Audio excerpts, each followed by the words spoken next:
wow, another rotation on this planet. It may look like they're making a potion, but they're using just rather exotic ingredients for a cake for me. Trust me, my sources that I made it up. Yeah, I am 4 years away from my 30s. So yeah, another birthday and another video. Here's the more.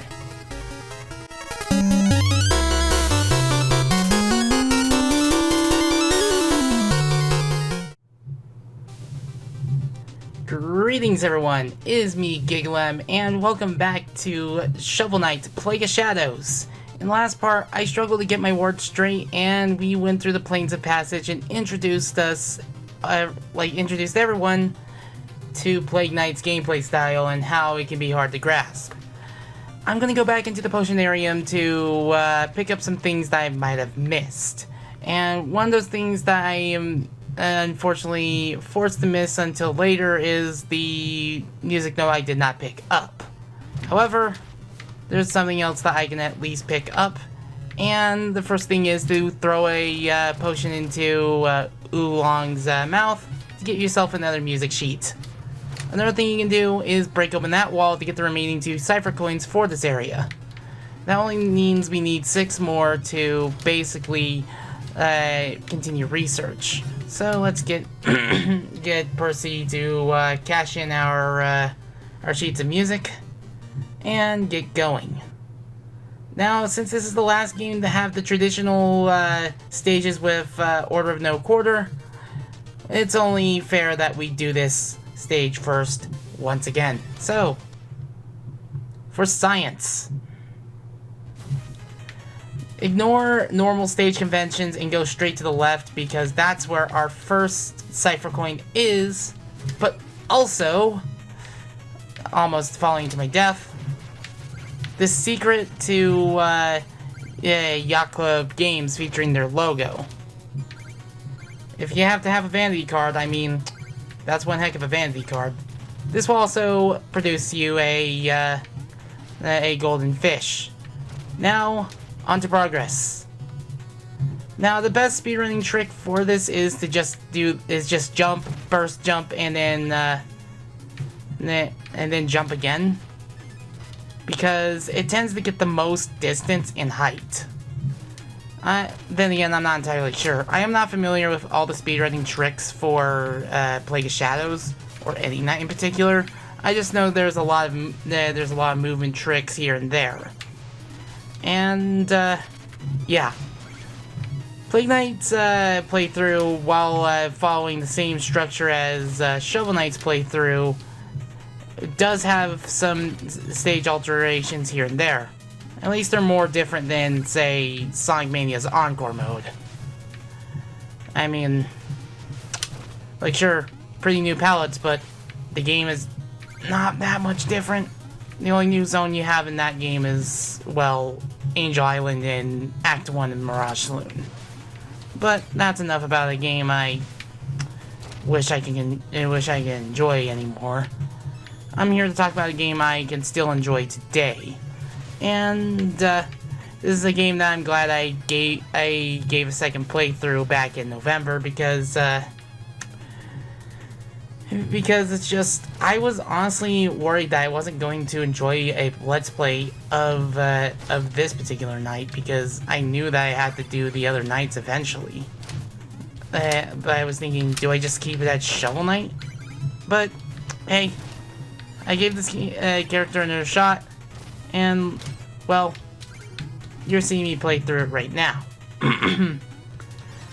The differences in Plague Knight stages that not only the way to progress and everything's accommodated for Plague Knight, but on top of that, you also have new pathways to take. Starting with this pathway here. This is where all of the cipher coins are going to be. And, yeah. Also, it's scary to think that the Shovel Knight, not only the Shovel Knight Kickstarters started all the way back in 2013, the Undertale Kickstarter started all the way back in 2013. Look, we're just like, goodness gracious, a lot has changed in 10 years. Like, it's just like, it's so weird to have the generation of that time feel already enter its like 10th year of existence. Also, I almost forgot something. There's a cipher coin right there. And of course, go over here, break this bug, and over there is a cipher coin over a dangerous area. And we got it. If we dig through this chest, we get one of Shovel Knight's trinkets. We can't use this, so Plague Knight immediately deems it as worthless. So what do we do with the quote-unquote worthless stuff? Well, we're going to have to play through enough of the stage to find something to trade it for. And... okay, we gotta not mess this up. If we... like, we have to... like, we'd have to take the one pathway again if we mess this up. Nice! If I see, like, 64 on the cipher coin area, that means I have everything. Gotta check the walls. Okay, it bounced off.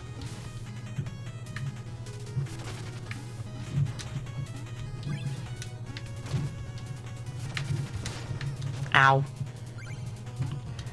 But, yeah. If you're struggling to find all the cipher coins and such, I do highly recommend looking up a guide. Like, don't be afraid to use guides if you're honestly stuck and really want to get a move on, and really want to try to get to seeing if you can enjoy this game in the long run. I mean, don't be afraid to use a guide. Like, unless you really want to have your first playthrough be completely blind and such, I don't find any shame of using a guide when need be. Because there are going to be those points where there's going to be a game you just can't play through without a guide. Also, give Plague Knight a bit. And of course, upon coming out... of course. So, okay, we gotta be careful with this one. Like that. Open the box. We get Chester, and if we brought him the trinket that we cannot use, we get something we can use for free. We get the Big Boom, and this is easily the most beginner-friendly trinket to use in Plague Knight's arsenal. It's definitely one of my favorites. Plague Knight, would you please? Thank you. Now you gotta be careful with this part right here. Hoop, hop, and there you go. A lot of vertical or horizontal momentum. Vertical is up and down, horizontal is left and right. Blah. I should know this by now. Hoop, hoop. But aside from that, there's also a pathway over. Ooh, gosh! So by pressing the X button, well, you just get a freaking cross explosion. You get basically the bombs from Bomberman as a power-up. And they're freaking awesome. I'm not kidding. Of course, gotta look around. We gotta get our shinies and such. Gotta check.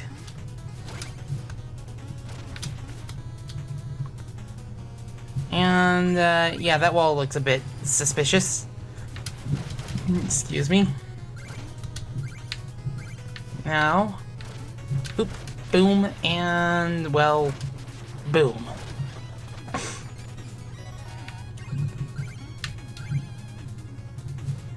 So, yeah, throughout the rest of the part, like, basically throughout the rest of the stage, it's going to be mostly normal from here. But I will say that, for the most part, you're definitely going to see Arcana launchers, cannons. Okay, gotta be careful. You can just ignore him. Just like that. Now you have to be careful of these guys. I just choose to have, we just need a little bit more boom into the action. fact, I can just edit just one of my meme explosions like I have on my social medias. Yep. Just want to be safe. Because these propeller rats can be really annoying. I'm not kidding. Okay. And let's just gather some treasure. There's no cipher coins in here, so if you miss out on this, you're only missing out on money.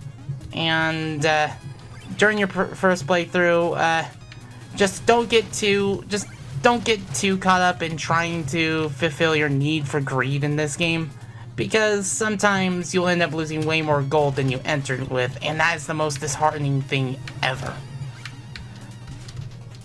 Ooh. Come on. There we go.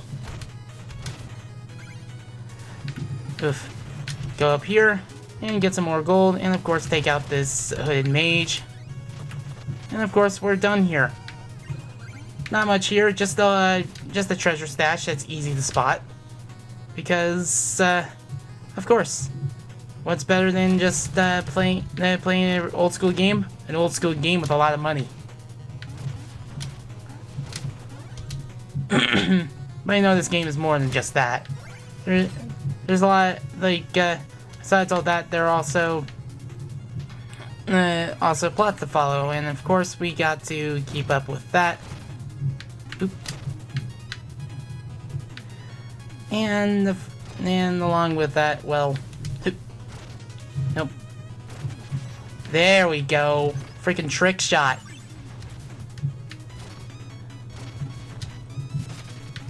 Oops. Well, at least we can get back up there. I just want the money. Money, money, money. It's all about money, isn't it? At least in this game. You got to have money. Oop. And now you're stuck. I do wonder... Yeah, it doesn't look like there's anything else in here. And of course we have one of my least favorite parts of the stage, the books. Let's get that cipher coin and then just enter here. Because the books is definitely a dangerous part for Plague Knight especially. You thought this was nerve-wracking with Shovel Knight? Well, guess what? You have not been through here as Plague Knight. Whew. Sorry, I get anxiety with certain things. Gotta feel my curiosity needs, somehow. Doesn't look like there's anything here, so... Time to hit the books.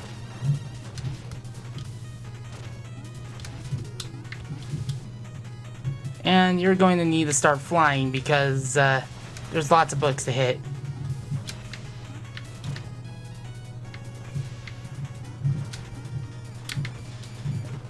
Yeah.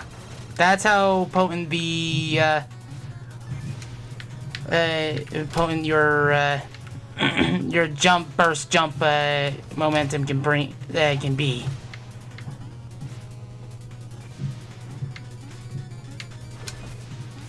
Oh, Lord. That's why. That's why it's anxiety-inducing. Death had to happen somewhere, and I am actually impressed that it took that long.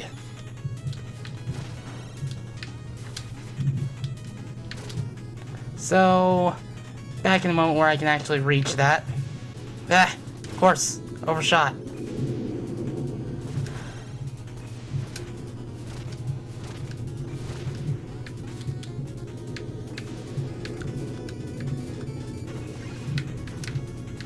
Oof. I know I am just trying to get my... I know I'm just trying a little too hard to get my gold back, but... Yeah, 62. Oh, goodness. I really hope I'm not I really hope I didn't miss somewhere.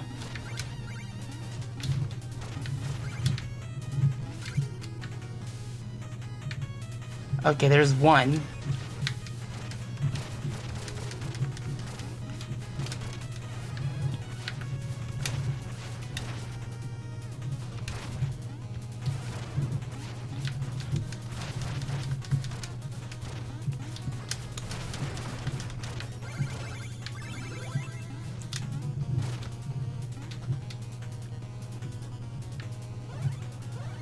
Oh gosh.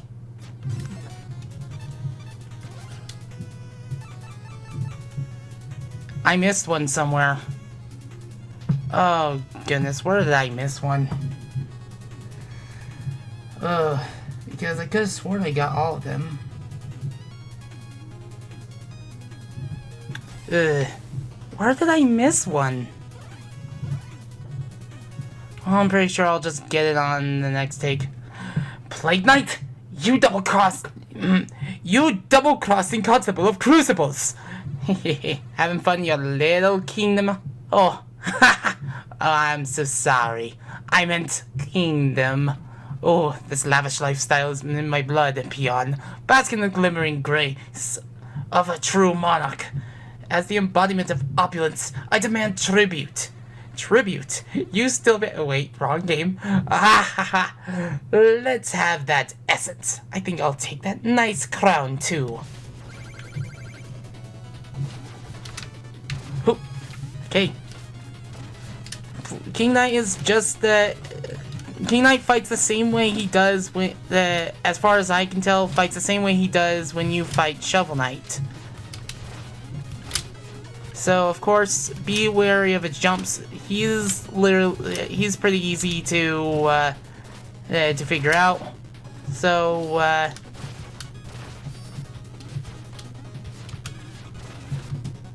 okay.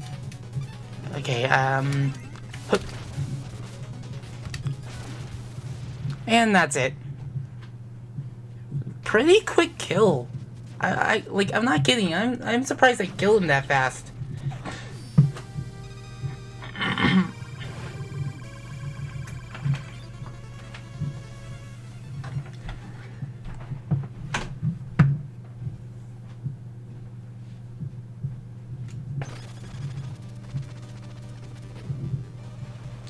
Drop the essence into my dynamo decanter here. Essences are volatile, but my breakthrough design stabilizes them.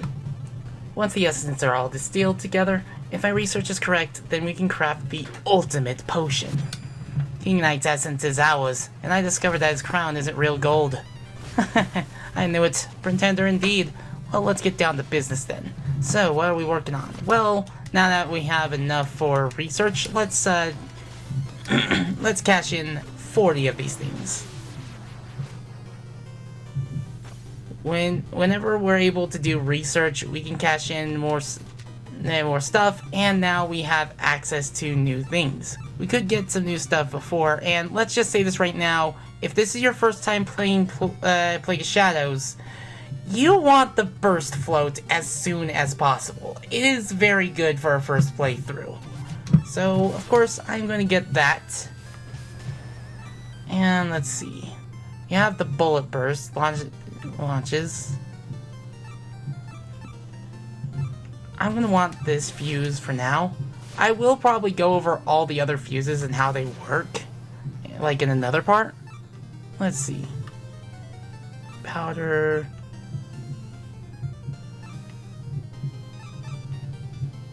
And of course, this is another good one.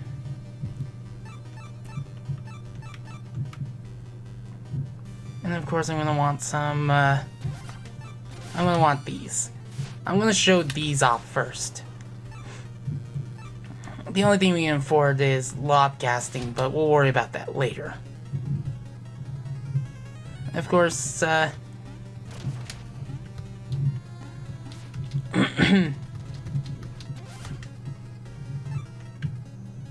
alchemy power upgrade, we cannot do that, sadly.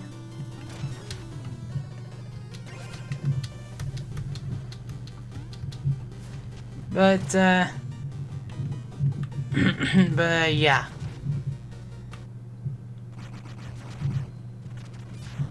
We've unlocked a couple of things here, and let's see.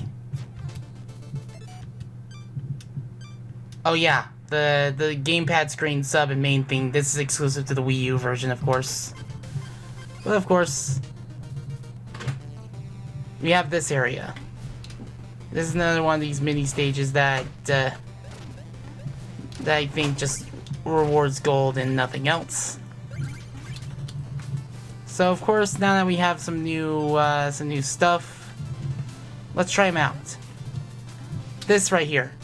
Yeah, that is going to help a lot because it makes recovering much easier. Is the best way to start off the playthrough. And of course, I get let's try that again, shall we?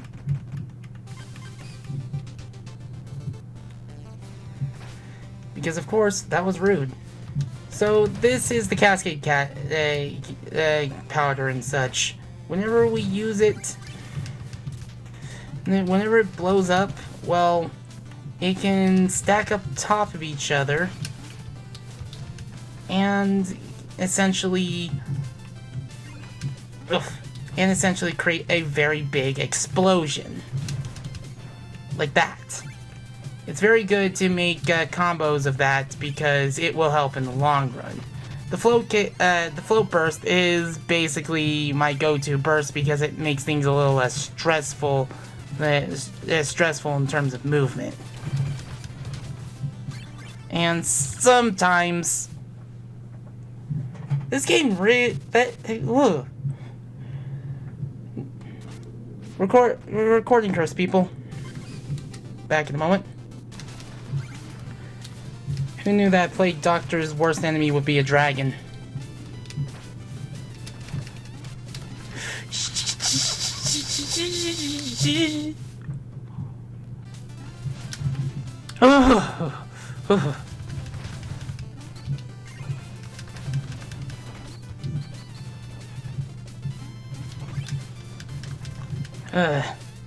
Fortunately, they did not put cipher coins in this stage.